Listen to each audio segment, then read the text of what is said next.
Attention mga senior citizens! Wala ka pa bang senior citizen ID? Well, dapat ka nang kumuha para maka-avail sa mga diskwento at iba pang benepisyo. At alam nyo ba, pwede nang kumuha ng senior citizen ID na hindi na kailangang pumunta sa OSCA. Yan ang ating pag-uusapan sa episode na ito. Hello mga ka-vlogs! Welcome sa aking YouTube channel at welcome sa aking official Facebook page. Saan ka man nanonood, kumusta? Eto ha mga senior citizens, wala ka pa bang senior citizen ID?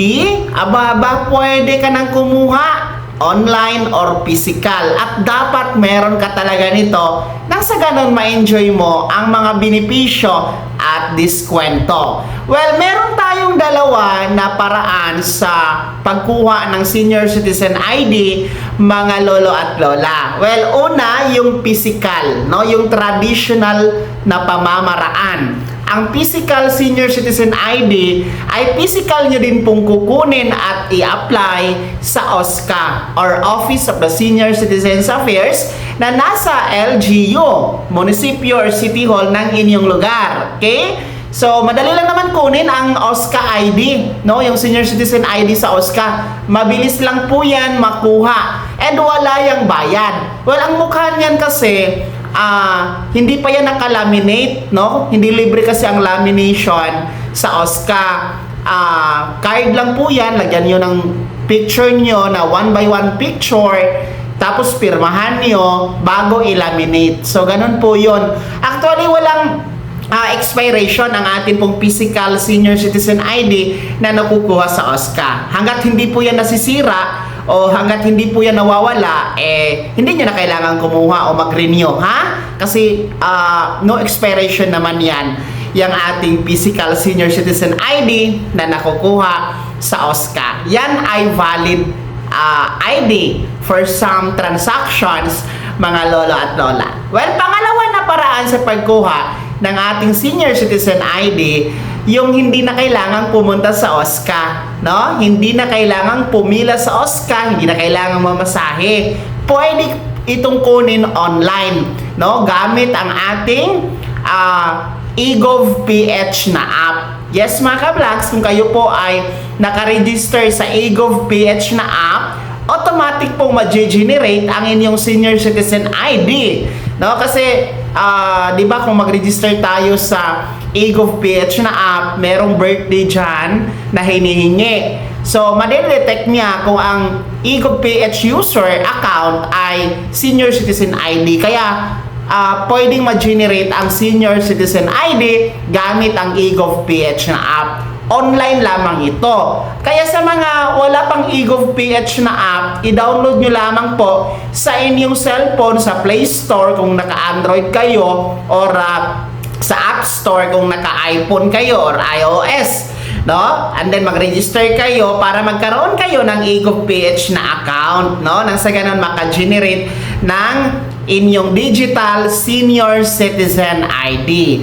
Well, ang digital senior citizen ID na nakukuha sa eGov.ph na app, valid po ito ha.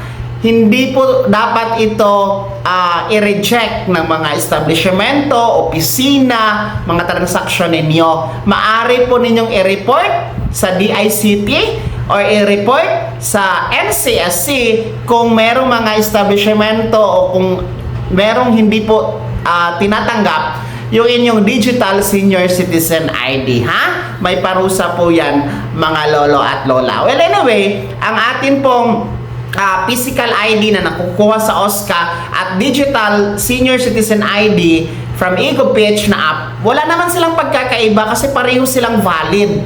Depende na lang kasi sa inyo kung saan ang mas gusto ninyo, mas mabilis at mas madali sa inyo. Kumbaga, mas komportable kayong gamitin ang physical ID or digital senior citizen ID. Walang problema, pareho po yang valid at pareho dapat ina-accept sa inyong mga transaksyon.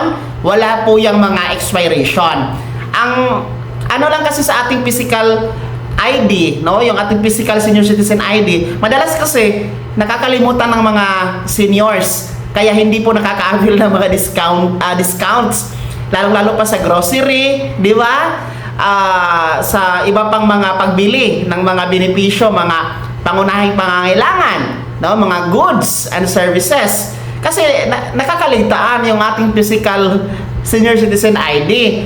Hindi katulad kasi sa digital senior citizen ID na nasa EgoPH na app, dala-dala nyo po, nasa cellphone nyo lang, no? I-access nyo lang anytime ang EgoPH na app sa inyong cellphone.